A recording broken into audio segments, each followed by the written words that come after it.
Hola, en tan solo 46 días de gobierno, Javier Milei, el presidente de la Argentina, ha tenido que enfrentar, así es, su primer paro nacional, en rechazo a su decreto de necesidad de urgencia y a una ley ómnibus, una mega movilización que ni los medios internacionales han podido esconder. Hoy vamos a analizar su impacto y qué está realmente en juego en esa nación suramericana con tanta privatización en camino. Inicia el mapa. Bienvenidos.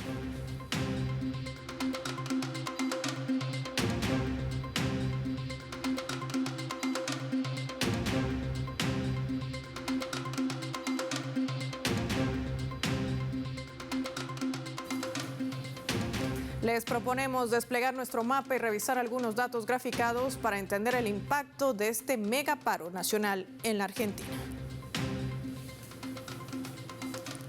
Ley ómnibus, libertad o retroceso.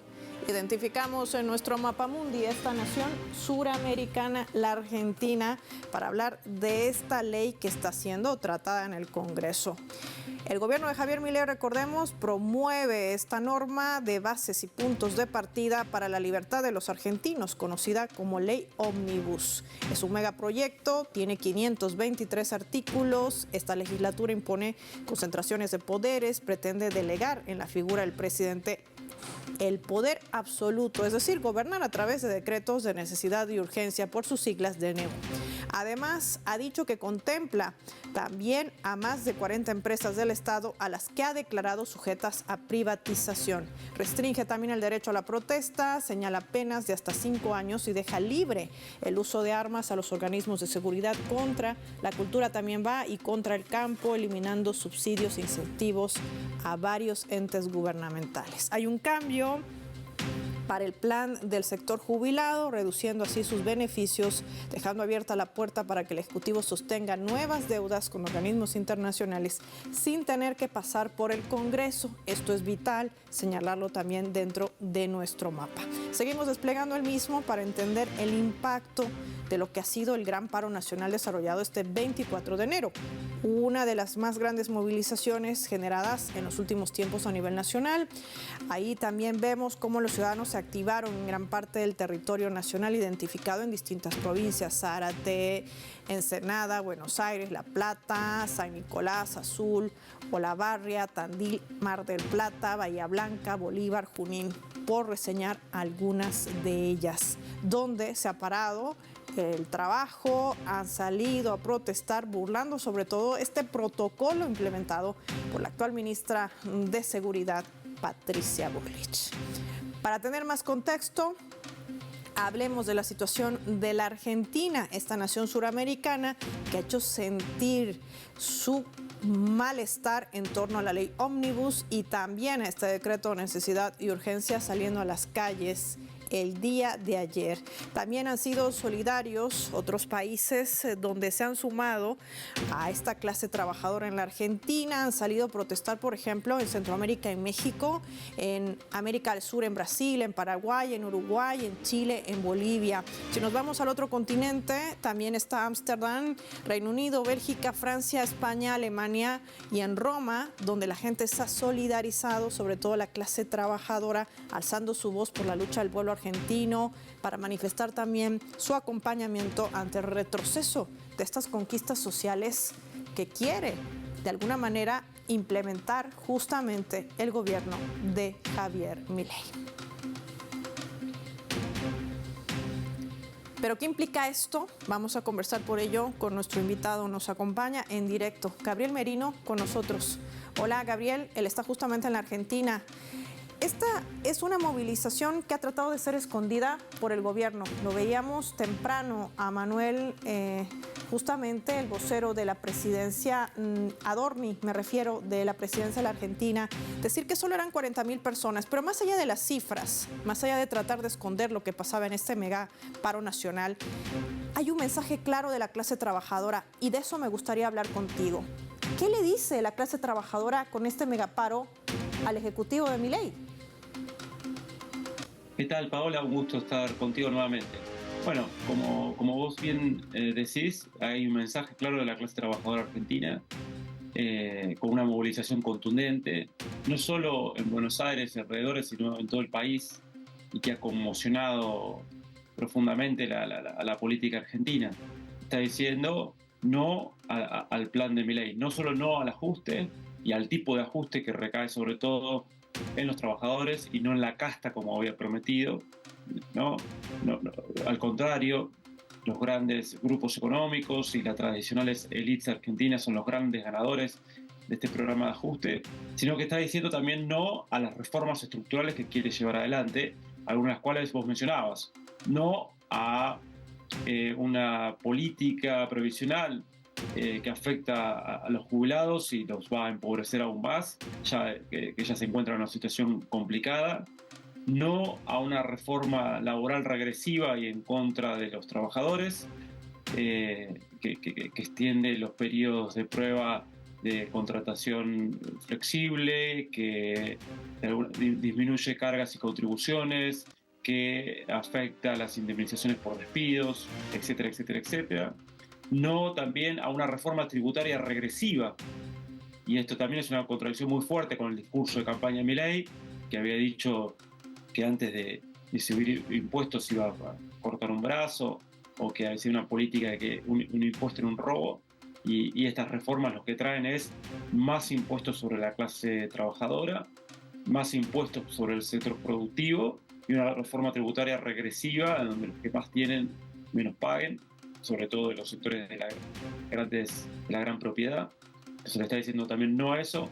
Está diciendo también no a un programa que desarticula capacidades estatales estratégicas, ya sea en el ámbito de la cultura, que es clave para el desarrollo de la identidad nacional, o también en el plano de, por ejemplo, como vos mencionabas, empresas públicas estratégicas, como es en el caso de YPF, ¿no? la empresa petrolera argentina, cuya nacionalización parcial fue clave para poder desarrollar este yacimiento extraordinario que tiene Argentina llamado Vaca Muerta y que hoy le permite a Argentina pasar de ser importador de combustible, importador neto, a la posibilidad de ser exportador de hidrocarburos. Entonces se está diciendo también no a eso. Se conjuga en definitiva un no rotundo y que tiene un récord, ¿no? Creo que es el paro nacional, el retorno a la democracia, y la huelga general que ha acontecido más rápido, ¿no? Que en apenas 40, 50 días de gobierno, y que tiene que ver en realidad con también el programa del propio Milei, que de alguna manera se asemeja mucho al del gobierno de Macri, pero que en aquel entonces, o una de las críticas y autocríticas del gobierno de Macri, es no haber avanzado tan rápido como lo requería la situación. Entonces lo que Milei intenta hacer es avanzar lo más rápido posible, tratar de golpear muy fuerte, e incluso pidiendo poderes extraordinarios o recortando derechos fundamentales como el derecho a la manifestación. Y entonces también la respuesta es contundente y es rápida, ¿no? Es decir, la velocidad con la que se desencadenó el paro guarda relación con la velocidad del ajuste y el desastre económico que se está produciendo, pero también con la velocidad que se quiere imponer reformas estructurales de forma antidemocrática. Y a esto también hay que sumarle otro aspecto que también nos amplía ese análisis geopolítico. Está con nosotros la investigadora del Centro de Estudios Latinoamericanos, Manuel Ugarte, de la CONICET. Ella es Ana Herrera. Ana, qué gusto tenerte. Gracias. Bienvenida al Mapa. Hay un tema que llama la atención, que poco se habla, y es esta puerta que abre Javier Milei para la privatización de empresas estratégicas. Ahí está, por ejemplo, la empresa de telecomunicaciones satelitales, ojo con ese dato. Está el tema del litio, un recurso estratégico, porque la Argentina forma parte del triángulo de litio junto a Chile y Bolivia. Y otros aspectos que hacen que de alguna manera quiero saber qué intereses desnudan. Es decir, una ley ómnibus, un DNU que beneficia ¿a quiénes realmente? Porque a la clase trabajadora, al pueblo argentino no es. ¿Qué hay detrás? ¿Qué tal? Muy buenas tardes, Paola, de nuevo. Un saludo al compañero, al doctor Merino. Sí, desnuda realmente cuáles eran las necesidades y cuáles eran los planes de este gobierno que acaba de asumir, que no tiene muchos días, pero que en su gran eslogan de campaña política nos decía vamos a ir contra la casta política y al final, teniendo en cuenta el DNU presentado y esta ley ómnibus con un montón de reformas sin consultar al Congreso Nacional, desnuda, como usted dice, es una gran palabra, las verdaderas intenciones. La Argentina es muy rica en recursos naturales, formamos parte del Triángulo del Litio, tenemos la posibilidad de explorar y explotar también, ¿por qué no?, lo que es el proyecto Pampa Azul, que tiene que ver con gran porción del Océano Atlántico, que forma parte de nuestra zona económica exclusiva y de la cual también forma parte nuestras Islas Malvinas, con las cuales tenemos como mandato constitucional intentar recuperar.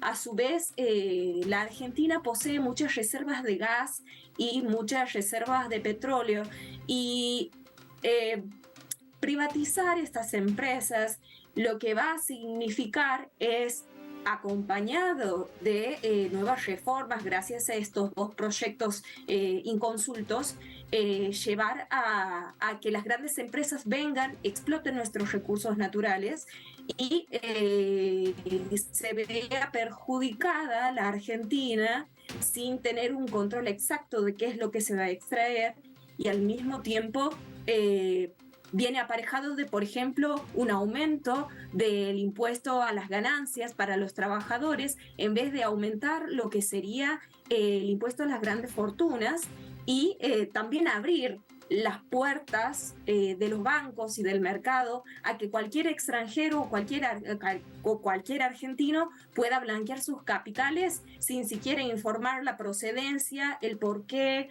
quiénes son los titulares y demás. Entonces se ve afectado el pueblo argentino y se ven favorecidas los grandes intereses que representan solamente un 1% de la población del país. Estamos hablando de blanqueo de capitales, entregar la soberanía, independencia y de identidad también de un país como parte de una estrategia. Y esto también desnuda el hecho de que no hay una improvisación por parte del gobierno de Milei, sino una estrategia clara ligada a esas élites económicas. Vamos a pedirle a nuestros invitados que se mantengan en línea. Marcaremos una pausa muy breve y lo hacemos revisando nuestra escala.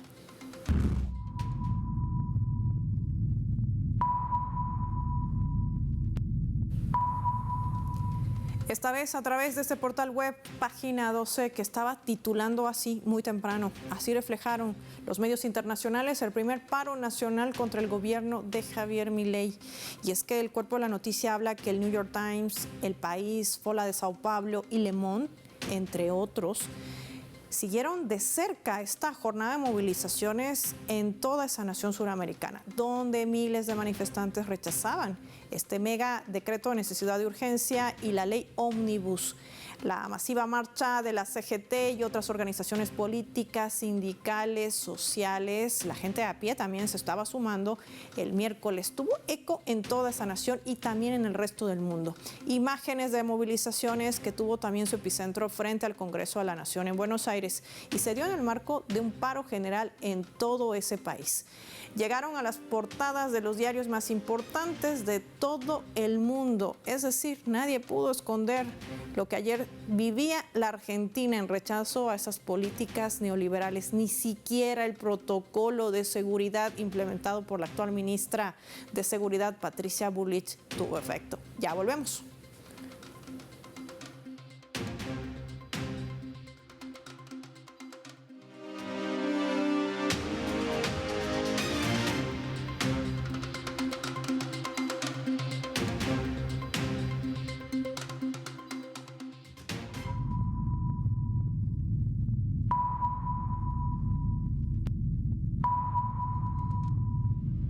Para el análisis a través de la fotografía, y es que el gobierno de Javier Milei ha postergado el debate sobre la ley ómnibus para el próximo martes, para así evitar una derrota, dicen las líneas de gobierno, y tratar de cerrar un acuerdo, lo voy a entrecomillar, con la supuesta oposición amigable.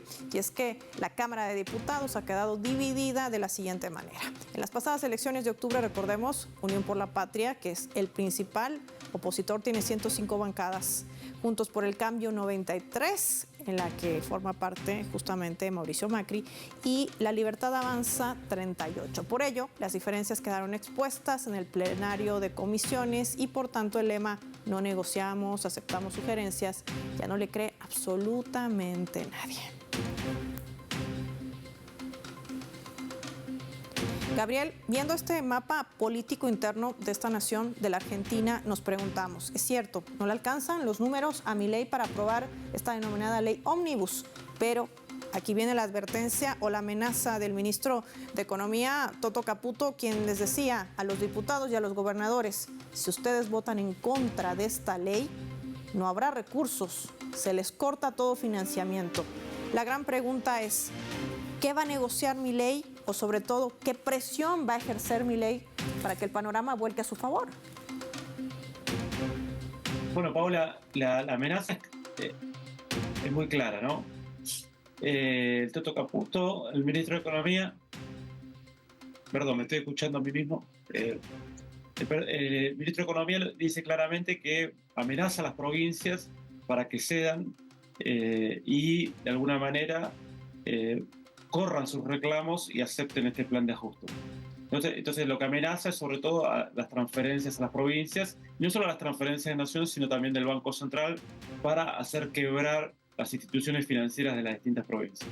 Esto es un síntoma también de la debilidad, ¿no? que está mostrando el gobierno. Si no puedo llevar adelante de todo un programa extremo, entonces amenazo con la fuerza. Ahora, ellos tienen un bloque ahí entre el PRO, algunos otros actores y la propia Libertad Avanza para justamente avanzar con parte de ese programa. Lo que pasa es que están en una negociación interna muy fuerte, ¿no? El primer programa puro de Milei, yo creo que tiene pocas condiciones para avanzar así como estaba. Pero bueno, que justamente está dado para poner la posición de máximo. Yo creo que ahora se viene, y estamos viendo esa negociación. De hecho, el dictamen fue aprobado, pero con la gran mayoría de los que firmaron, los diputados que firmaron ese dictamen aprobado en disidencia, 34 votos en disidencia, es la gran mayoría, con lo cual eso es decir, bueno, está bien, se aprueba el dictamen para tratar la ley ómnibus en el recinto, pero se aprueba a condición de una negociación muy, muy fuerte. Y esas son las contradicciones de este bloque de poder neoliberal, ¿no? Porque también esa propuesta de neoliberalismo periférico que exacerba Milei trae consecuencias y costos enormes. O sea, por ejemplo, ¿no? Ese neoliberalismo periférico que es sumamente ingenuo en la situación económica mundial actual, de, por ejemplo, liberar el ingreso de importaciones y destruir gran parte del entramado industrial argentino, no solo tiene consecuencias tremendas para la producción y el trabajo, sino que afecta a grandes grupos económicos locales también, como el de la industria azucarera de Tucumán. Entonces, bueno, tuvo que ceder, por ejemplo, en ese punto, en la apertura ¿no? comercial en lo que refiere al azúcar y a la industria azucarera a nivel nacional. Y bueno, a condición de eso, negociar con el gobierno de Tucumán para que apoyen parte del proyecto. Lo mismo vemos en otros puntos, ¿no? Pasó con Mendoza y la industria del vino, ¿no? Se está negociando también en este sentido qué pasa con algunos sectores industriales. Es decir, hay una negociación interna muy fuerte de este bloque neoliberal que tiene contradicciones y que justamente le imprimen límites para el propio programa de Milei. A ver, yo lo que creo también que justamente este programa de neoliberalismo periférico, que reproduce los típicos puntos neoliberales, pero que además destruye algunas capacidades estatales como en ciencia y tecnología, en control soberano de recursos naturales, en lo que tiene que ver con capacidad financiera y monetaria autónoma, en lo que tiene que ver con identidad y cultura. Bueno, esa destrucción de capacidades nacionales lleva a una mayor periferialización. Y esa mayor periferialización nacional lleva inevitablemente a mayores costos en cuanto a legitimidad. la forma que plantea para resolver esos problemas de legitimidad es la represión, pero eso en un país como en Argentina, en estas circunstancias históricas, trae quizás más problemas que soluciones. Entonces yo lo veo ahí en una encerrona importante al gobierno y con ciertas debilidades que se está mostrando, y que el paro nacional, así como también este dictamen que salió con muchas disidencias, que dejó en evidencia, ¿no?, esas debilidades estructurales del gobierno. Ahora, hay otro panorama que también puede ser una alerta. Le pregunto a nuestra investigadora Ana Herrera, porque ya en las últimas horas el gobierno no solamente reacciona desestimando la movilización de ayer y calificándolo como un día normal, sino también anuncia la apertura de una fiscalía para investigar hechos de corrupción en funcionarios públicos. Te pregunto, ¿estamos a puertas de un nuevo lawfare, como lo hemos vivido durante el gobierno de Macri? Y esto, además, tomando en cuenta esa línea de política exterior muy marcada de Javier Milei, muy alineada a un Israel que, recordemos, está masacrando a niños en Palestina, muy alineada a un Estados Unidos que va a elecciones, muy alejada de una China, de una Rusia, porque se sale del grupo BRICS. ¿Y por qué junto todos estos elementos? Porque es interesante poder entender cuál realmente es su verdadero interés y a quién está supeditando la Argentina dentro de los movimientos, además, que vemos del Comando Sur en Ecuador, muy cercana a esta región suramericana. ¿Qué nos dirías? En ese sentido, a mí me interesaría mucho rescatar la cuestión de la identidad, como vos recién marcabas, Paola. La Argentina ha venido teniendo una política exterior que se ha sustentado en diferentes principios, pero sobre todo en el principio de los derechos humanos y la promoción de los derechos humanos, y ha sido reconocida a nivel internacional por esta política de Estado a nivel internacional. En ese sentido, las manifestaciones de ayer hay que recordar que se basan en lo que es el artículo 14 bis de nuestra Carta Magna, una Carta Magna de la cual que genera que significa el pacto social en la Argentina desde el año 1853. Sin embargo, eso también es discutible, y coincido mucho con el doctor Merino, que no deja de ser una constitución liberal, redactada por, seguramente el doctor ha mencionado a Juan Bautista Alberdi, que ha sido uno de los principales propulsores del liberalismo en el siglo XIX. Sin embargo, nosotros en la Argentina hemos podido manifestar y hemos podido hacer carne identidad sobre el artículo 14 bis, que permite la libre expresión y la libertad de huelga de todos los trabajadores. En ese sentido, yo creo que habría que hacer una especie de reflexión respecto de lo que significa la libertad para quienes, ¿no? En un mundo en el que precisamente se están cerrando todas las puertas, más que nada en el sentido comercial, porque pretenden cuidar el trabajo de sus nacionales. La Argentina está intentando, por un lado, está intentando instalar la idea de que en la Argentina no hay libertades, lo cual los invito a todos, incluso a los amigos y hermanos sudamericanos, a abrir nuestra Constitución Nacional y mostrar todas las libertades que nos brinda nuestra Carta Magna en el artículo 14. Pero que, sin embargo, este DNU y esta ley ómnibus implica un gran daño a lo que son las economías regionales, y es muy interesante considerar la doble vara que está planteando el gobierno actual. Yo creo que no es para nada improvisado. Yo creo que esa gran alianza que ha hecho La Libertad Avanza con Juntos por el Cambio se ve reflejada en cómo Israel influencia las relaciones exteriores de la Argentina y se aparta del resto del mundo. Al día de hoy, nuestras relaciones más importantes se están dando con Estados Unidos y con el Estado de Israel. En ese sentido, el aspecto identitario de culto del presidente de la nación se ha visto también muy reflejado en sus modificaciones, en sus creencias, y al día de hoy estamos viviendo un inicio de proceso de alineamiento con los Estados Unidos. Cuando los Estados Unidos, a pesar de las dobles varas que ha mantenido siempre, y sobre todo en lo que va del siglo XXI, Estados Unidos no le interesa ni tampoco le sirve tener un Estado que se alinee completamente con él, porque da a entender que es un Estado incapaz de realizar o de poner sus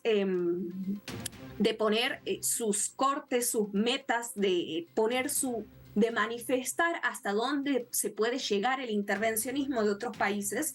Entonces nos estamos convirtiendo en un Estado muy poco creíble y en un Estado en donde la identidad argentina de soberanía política, económica y social se está viendo trastocada. Quiero agradecerle a la investigadora Ana Herrera y también al doctor Gabriel Merino por habernos acompañado hoy, compartir sus análisis y poder entender el impacto real de este gran megaparo nacional en la Argentina y sobre todo el rechazo a este DNU y la ley Ómnibus, que además vulnera la ley, la Carta Magna, la supremacía en normas constitucionales, y esto en un futuro también le puede recaer en responsabilidad al Estado argentino. Momento de revisar nuestra coordenada.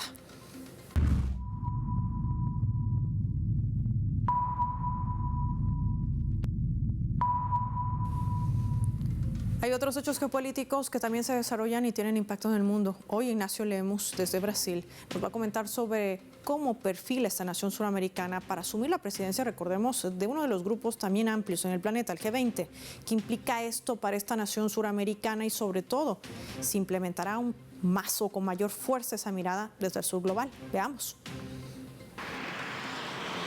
El grupo del G20, estos 19 países más la Unión Europea, que además cuenta con 27 miembros invitados, tiene como foco durante este año la temática construyendo un mundo justo y un planeta sostenible. Para esto se llevan a cabo reuniones de grupos de trabajo descentralizados en 15 ciudades brasileñas, ya que Brasil es el país que preside a este grupo durante este año y tendrá una cumbre hacia noviembre en Río de Janeiro, ya cerrando los trabajos con las evaluaciones de todas las tareas que se lleven a cabo durante este 2024. Importante el peso que tiene Brasil como mediador entre el sur global y el norte global a la hora de diálogo entre el G20 y otros sectores emergentes, economías emergentes, también economías subdesarrolladas o en desarrollo. Entre los focos de la presidencia brasileña está la lucha contra el hambre, la lucha contra la pobreza, contra la desigualdad y también contra el cambio climático. Se busca una nueva arquitectura financiera y consensos a través de un mundo multipolar. Por otro lado, hemos visto cómo cuestiones como la cuestión alimentaria ha llegado a consensos entre el G20 y, por ejemplo, la CELAC. Hay un plan de seguridad alimentaria que recientemente fue endosado por la CELAC a partir de la propuesta de creación de una alianza global contra el hambre y la pobreza que había sido impulsada por el G20 a través de la presidencia de Brasil, y también vimos en el año 2023, hacia el cierre del 2023, cómo trabajó en conjunto la presidencia del G20 con Brasil y la entonces presidencia que tenía Cuba del G77 más China, este grupo de países en desarrollo o subdesarrollados, que llevó a cabo una tarea de unificación de las pautas entre países quizás del norte global y las reivindicaciones de países del sur global. Entonces, entre las principales pautas de Brasil, como en la presidencia del G20, están pilares como el medio ambiente, el desarrollo sostenible, la lucha contra el hambre y la pobreza en este 2024. Ahí están los lineamientos que marcarán la agenda cuando Brasil asuma ya la presidencia del G20, ya la tiene, y con esto además arrancará esta gestión 2024 en medio también de desafíos globales, hechos geopolíticos que no podíamos dejar de mencionar. Agradecemos a Ignacio Lemus por haber participado en nuestra coordenada hoy en el mapa. Ya para finalizar el programa, revisemos juntos nuestro vector.